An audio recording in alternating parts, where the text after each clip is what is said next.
Black striped stone pillars की secret space से निकलने के बाद लू फेंग ने यूनिवर्स बोर्ड के और भी गहरे हिस्सों की ओर अपना सफर जारी रखा। जैसे जैसे वह भीतर बढ़ता गया, वैसे वैसे वातावरण और भी ज्यादा खतरनाक होता चला गया। यूनिवर्स ओशन में अधिकतर विशेषज्ञ किसी दुश्मन से लड़कर नहीं, बल्कि थ्री लैंड्स ऑफ एक्सट्रीमिस्ट के प्राकृतिक खतरों की वजह से मरते थे। बहुत सी खतरनाक जगहों का नक्शा पहले ही तैयार किया जा चुका था, लेकिन फिर भी किसी भी समय कोई नया हादसा हो सकता था।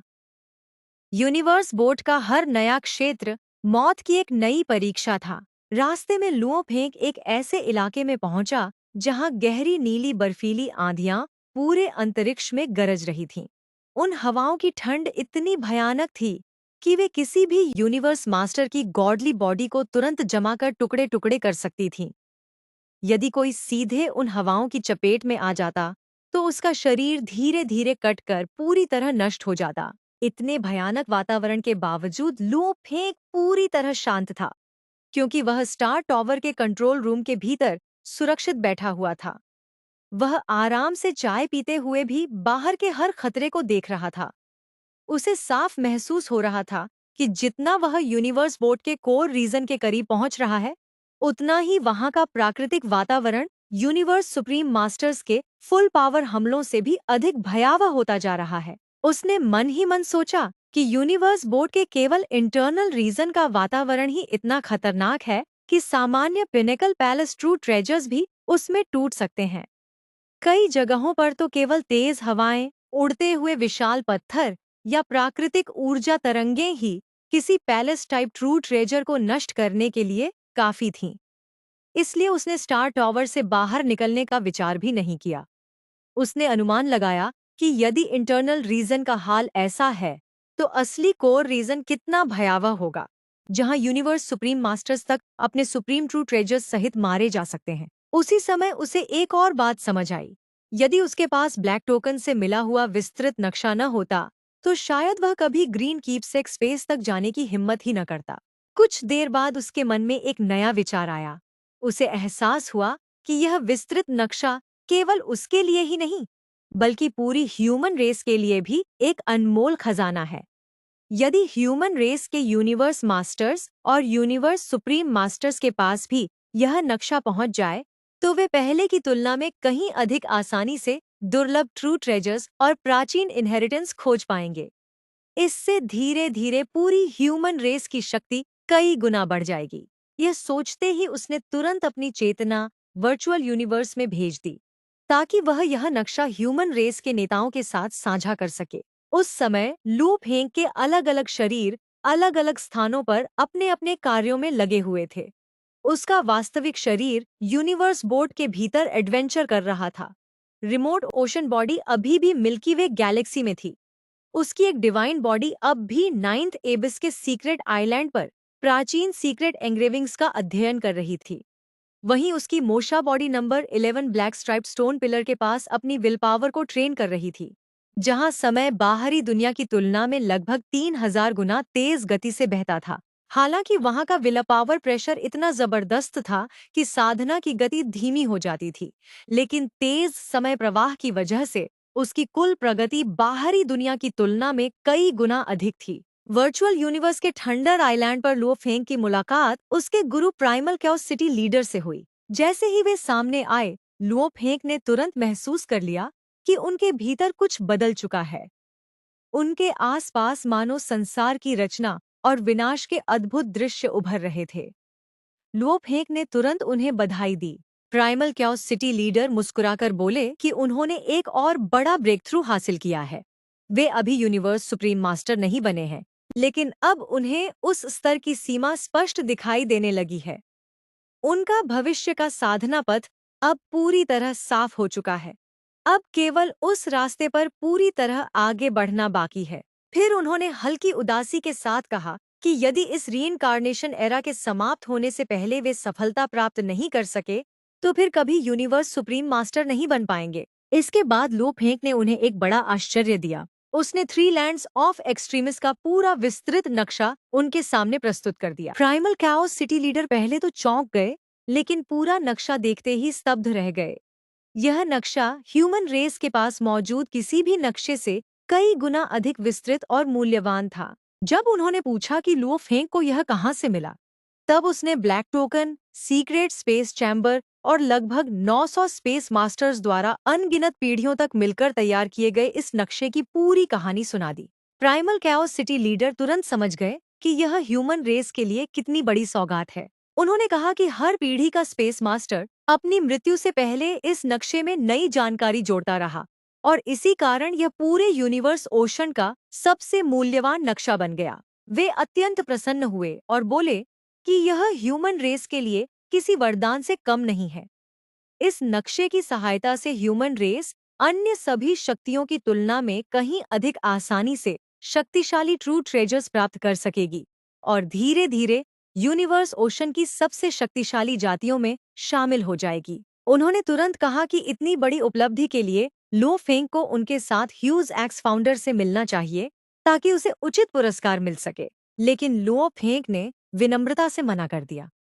उसने कहा कि गुरु स्वयं यह नक्शा ह्यूज एक्स फाउंडर को दे दें। लुओ फेंग के जाने के बाद प्राइमल कॉस सिटी लीडर मुस्कुराने लगे। उन्होंने मन ही मन सोचा कि जिस प्रकार पहले टीचर ओरिजिन और ह्यूज एक्स फाउंडर अपनी असाधारण अवसरों के कारण इतिहास के महान व्यक्तित्व बने थे, उसी प्रकार लुओ फेंग भी धीरे धीरे एक नई किंवदंती बनता जा रहा है। जब प्राइमल कैओस सिटी लीडर ने यह नक्शा ह्यूज एक्स फाउंडर को दिखाया तो वे खुशी से हंस पड़े। उन्होंने कहा कि यह नक्शा ह्यूमन रेस के लिए सचमुच स्वर्ग का वरदान है।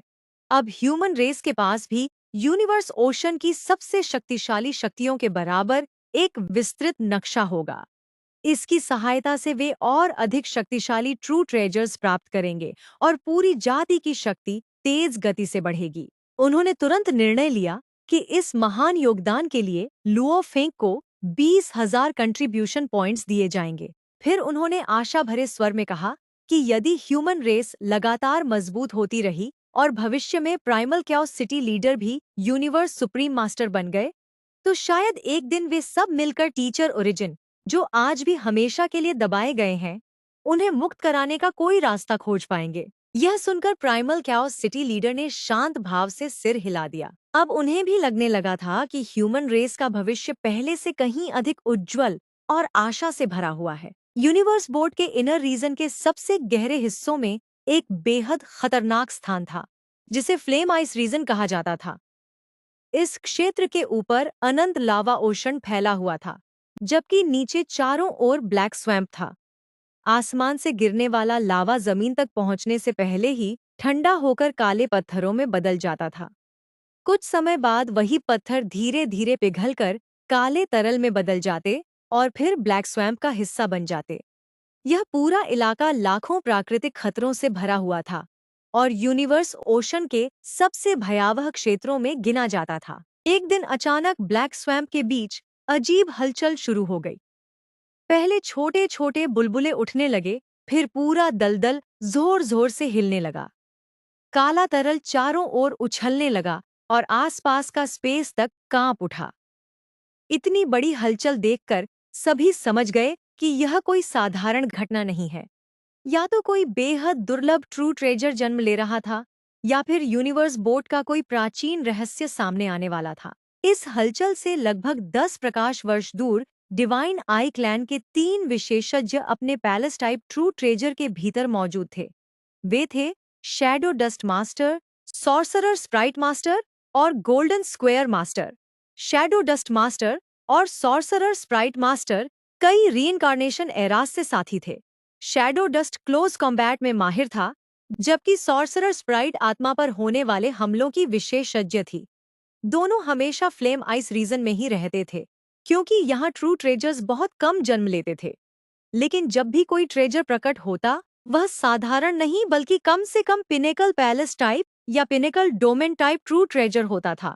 जैसे ही तीनों ने इस असामान्य हलचल को महसूस किया, वे तुरंत समझ गए कि कोई बहुत बड़ा खजाना सामने आने वाला है। इसलिए बिना एक पल भी गंवाए वे पूरी गति से उसी दिशा में निकल पड़े। उसी समय एक और शक्तिशाली विशेषज्ञ, जो अपने पैलेस टाइप ट्रू ट्रेजर के भीतर यात्रा कर रहा था, उसने भी इस हलचल को महसूस किया।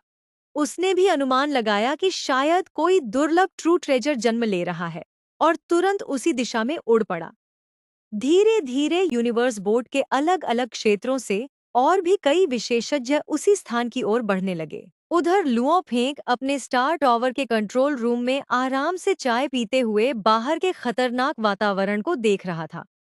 तभी उसने महसूस किया कि फ्लेम आइस रीजन के सामान्य रूप से स्थिर स्पेस टाइम में एक असामान्य हलचल पैदा हुई है। उसने तुरंत समझ लिया कि या तो किसी यूनिवर्स सुप्रीम मास्टर ने अपनी पूरी शक्ति से हमला किया है या फिर कोई असाधारण ट्रू ट्रेजर जन्म ले रहा है। यूनिवर्स बोट में लगभग 1000 वर्षों तक एडवेंचर करने के बाद भी उसे प्राकृतिक रूप से मिला सबसे मूल्यवान ट्रेजर केवल स्नो फायर सेक्टर, एक top tier domain type true treasure ही था। अब उसे लगा कि शायद इस बार उसके हाथ उससे भी अधिक मूल्यवान ट्रेजर लग सकता है। यह सोचते ही वह बिना देर किए उस हलचल की दिशा में निकल पड़ा। फ्लेम आइस रीजन के भीतर टेलीपोर्टेशन संभव नहीं थी, इसलिए लुओ फेंग को लगातार उड़कर यात्रा करनी पड़ी। लगभग 1 महीने बाद उसके स्नो फायर सेक्टर डोमेन ने एक और शक्तिशाली डोमेन की उपस्थिति महसूस की। तभी सामने वाले विशेषज्ञ ने अपनी पहचान बताई। वह था पर्पल मून होली लैंड का प्रसिद्ध डियरबग मास्टर। डियरबग मास्टर यूनिवर्स ओशन का एक बहुत पुराना और शक्तिशाली यूनिवर्स मास्टर था। उसके पास डियरबग गॉडली आर्मर, एक सुप्रीम ट्रू ट्रेजर, था। इसी कारण उसकी युद्ध शक्ति 6th लेवल यूनिवर्स मास्टर के बराबर मानी जाती थी। दोनों तुरंत समझ गए कि वे एक ही स्थान की ओर जा रहे हैं, इसलिए उन्होंने साथ यात्रा करने का निर्णय लिया। 3 दिन और यात्रा करने के बाद लुओ फेंग और डियरबग मास्टर उस स्थान पर पहुंच गए जहां यह हलचल हुई थी। वहां का दृश्य देखकर दोनों कुछ क्षणों के लिए स्तब्ध रह गए। काले दलदल के बीच से धीरे धीरे एक विशाल काली नाव बाहर निकल रही थी। उसकी लंबाई 10 अरब किलोमीटर से भी अधिक प्रतीत हो रही थी। उसके शरीर से लगातार काला तरल टपक रहा था और उसके चारों ओर पूरा ब्लैक स्वैम्प जोर जोर से उबल रहा था। वहां पहले से ही शैडो डस्ट मास्टर और सॉर्सरर स्प्राइट मास्टर अपने पैलेस टाइप ट्रू ट्रेजर के साथ मौजूद थे। सभी विशेषज्ञ उस प्राचीन नाव को गहरी नजरों से देख रहे थे, क्योंकि किसी को भी उसकी वास्तविक पहचान का पूरा विश्वास नहीं था। तभी अचानक डियरबग मास्टर उत्साहित होकर चिल्लाया, "यह बोर्ड ऑफ मौसोलियम है!" यह नाम सुनते ही लो फेंग का दिल तेजी से धड़कने लगा। ह्यूमन रेस के रिकॉर्ड्स के अनुसार board of mausoleum universe board की सबसे रहस्यमयी और प्रसिद्ध जगहों में से एक थी। कहा जाता था कि यह अनेक महान विशेषज्ञों का अंतिम विश्राम स्थल है। बहुत से विशेषज्ञ पहले भी इसके भीतर जा चुके थे, लेकिन आज तक किसी को भी वहां किसी की मृतदेह नहीं मिली। हाँ, इसके भीतर से अनगिनत अनमोल ट्रू ट्रेजर्स और दुर्लभ इनहेरिटेंस अवश्य प्राप्त हुए थे। सबसे विचित्र बात यह थी कि कोई भी अपनी इच्छा से इसके भीतर प्रवेश नहीं कर सकता था, यहाँ तक कि यूनिवर्स सुप्रीम मास्टर्स भी नहीं। केवल जब बोर्ड ऑफ मौसोलियम स्वयं प्रकट होती थी, तभी किसी विशेषज्ञ को उसके भीतर प्रवेश करने का अवसर मिलता था। यह सब जानने के बाद लुओ फेंग समझ गया कि उसके सामने यूनिवर्स बोर्ड का एक और महान रहस्य खुलने वाला है और शायद उसकी जिंदगी का एक और सबसे बड़ा एडवेंचर अब शुरू होने जा रहा है। काले दलदल से उभर रही बोर्ड ऑफ मौसोलियम धीरे धीरे पूरी तरह बाहर आने लगी। उसका आकार इतना विशाल था कि उसके सामने लुओ फेंग और बाकी सभी यूनिवर्स मास्टर्स रेत के कणों जैसे दिखाई दे रहे थे। उसके ऊपर चिपका हुआ काला दलदल का तरल लगातार नीचे टपक रहा था, जिसकी वजह से पूरा ब्लैक स्वैम्प जोर जोर से कांप रहा था। इतनी भयावह शक्ति देखकर लुओ फेंग समझ गया कि यह कोई साधारण ट्रू ट्रेजर नहीं है। लेकिन उसके मन में सबसे बड़ा सवाल था, इसे अपना कैसे बनाया जाए? ह्यूमन रेस के रिकॉर्ड्स में बोर्ड ऑफ मौसोलियम के बारे में बहुत कम जानकारी थी, इसलिए उसके पास इस प्रश्न का कोई उत्तर नहीं था। लुओ फेंग ने ध्यान दिया कि आसपास मौजूद किसी भी विशेषज्ञ ने बोर्ड पर अपनी लाइफ इम्प्रिंट छोड़कर उसे अपना बनाने की कोशिश नहीं की। इससे उसने अनुमान लगाया कि शायद यह तरीका बिल्कुल काम ही नहीं करता। इसीलिए उसने चुपचाप डियरबग मास्टर को प्राइवेट वॉइस ट्रांसमिशन भेजकर बोर्ड ऑफ मौसोलियम के बारे में जानकारी मांगी। डियरबग मास्टर ने पहले तो साफ मना कर दिया, लेकिन जब लुओ फेंग ने कहा कि यदि उसे जानकारी नहीं मिली तो वह केवल डियरबग मास्टर और डिवाइन आई क्लैन का पीछा करेगा, तब आखिरकार डियरबग मास्टर मान गया। हाँ, उसने एक शर्त रखी जब तक असली खजाने के लिए प्रतिस्पर्धा शुरू नहीं होती, तब तक लुओ फेंग को उसके निर्देशों का पालन करना होगा। लेकिन जैसे ही ट्रेजर सामने आएगा, उसके बाद दोनों अपनी अपनी शक्ति के बल पर मुकाबला करेंगे। लुओ फेंग ने बिना किसी हिचकिचाहट के यह शर्त स्वीकार कर ली। इसके बाद डियर बग मास्टर ने बोट ऑफ मौसोलियम का सबसे बड़ा रहस्य बताया। उसने कहा कि बोट ऑफ मौसोलियम वास्तव में उस प्राचीन सभ्यता का कोई ट्रू ट्रेजर नहीं, बल्कि केवल एक कार्य उपकरण था। उसी सभ्यता ने universe boat, black striped stone pillars और ऐसे कई रहस्यमयी निर्माण किए थे जिन्हें आज भी यूनिवर्स ओशन के सबसे शक्तिशाली विशेषज्ञ हिला तक नहीं सकते। इस बोट की सबसे बड़ी विशेषता यह थी कि इस पर लाइफ इम्प्रिंट का बिल्कुल भी असर नहीं होता।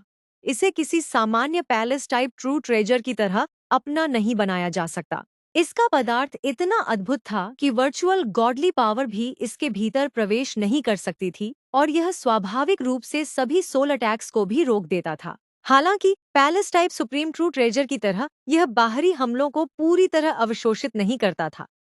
इसके भीतर बैठे व्यक्ति को फिर भी कुछ झटका महसूस होता था।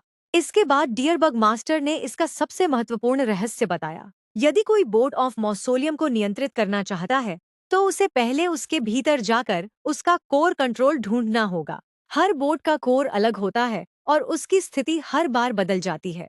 इसलिए कोई भी पहले से नहीं बता सकता कि वह कहाँ मिलेगा। सबसे महत्वपूर्ण बात यह थी कि कोई भी उसके भीतर तभी प्रवेश कर सकता है जब बोट स्वयं अपने केबिन के दरवाजे खोले। यदि बोट ने दरवाजे नहीं खोले, तो यूनिवर्स सुप्रीम मास्टर्स भी उन्हें बलपूर्वक नहीं खोल सकते। डियर बग मास्टर ने यह भी बताया कि कई बार बोट तुरंत दरवाजे नहीं खोलती।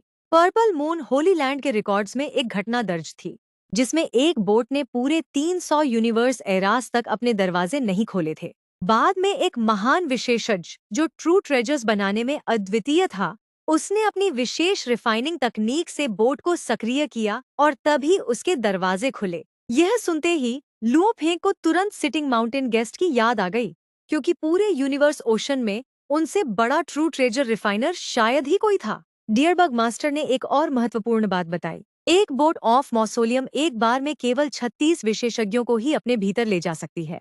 लेकिन जो भी व्यक्ति बोट को नियंत्रित करके उसके भीतर प्रवेश करता है, उसके बाद बोट वहीं नहीं रहती। वह स्वयं उड़कर कहीं और चली जाती है और उसका नियंत्रण हमेशा के लिए समाप्त हो जाता है। इसीलिए जो भी इस बोट को प्राप्त करेगा, उसे पहले ही यह निर्णय लेना होगा कि क्या वह सचमुच उस रहस्यमयी मौसोलियम के भीतर जाना चाहता है या नहीं। इसी दौरान और भी कई समूह वहां पहुंचने लगे।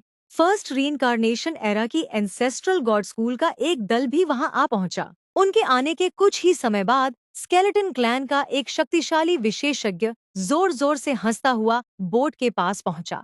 उसने किसी की बात सुने बिना बोट पर अपनी लाइफ इम्प्रिंट छोड़कर उसे अपना बनाने की कोशिश की, लेकिन कई बार प्रयास करने के बाद भी कुछ नहीं हुआ। यह देखकर डिवाइन आई क्लैन के विशेषज्ञ उसका मजाक उड़ाने लगे। स्केलेटन क्लैन के विशेषज्ञ ने भी तुरंत पलटकर कहा कि शायद उनसे पहले डिवाइन आई क्लैन ने भी यही कोशिश की होगी और वे भी उतनी ही बुरी तरह असफल हुए होंगे। इसके बाद दोनों प्राचीन शत्रु क्लैन एक दूसरे पर ताने कसने और अपमान करने लगे, जबकि बाकी सभी विशेषज्ञ चुपचाप यह तमाशा देखते रहे। लुओ फेंग को अब पूरा विश्वास हो गया कि बोट ऑफ मौसोलियम को लाइफ इम्प्रिंट के माध्यम से नियंत्रित करना वास्तव में असंभव है। अगले आधे महीने तक सभी विशेषज्ञ शांत रहकर बोट के पूरी तरह बाहर आने का इंतजार करते रहे। इस दौरान वहां कुल 5 बड़ी शक्तियां इकट्ठी हो चुकी थीं। Divine eye clan, skeleton clan, first ancestral god school, purple moon holy land और ह्यूमन रेस,